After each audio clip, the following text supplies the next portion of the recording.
Ano sa inyo ang bulaklak ng halamang ito? Ito ay nakakain ng mga marunong magluto nito. Ito ay cowslip creeper. Ang sabidukong o cowslip creeper ay halamang may maraming benepisyo sa kalusugan. Nutrisyon, mayaman sa vitamin A at C na pampalakas ng resistensya. May antioxidants na panlaban sa sakit. May fiber na tumutulong sa maayos na pagtunaw ng pagkain. Tradisyonal na gamit, pampababa ng blood sugar.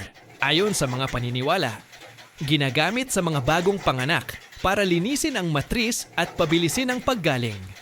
Pinaniniwalaang may anti-inflammatory na epekto laban sa pamamaga. Paalala, bagamat tradisyonal, mainam pa rin kumonsulta sa eksperto bago gamitin bilang gamot. Maaaring makatulong sa pagbaba ng kolesterol.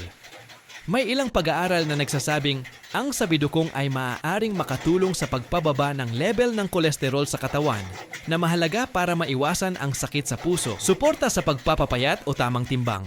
Dahil mababa sa calories pero masustansya, ang bulaklak ng sabidukong ay maaaring isama sa malusog na pagkain para makatulong sa pagkontrol ng timbang o pagpapapayat.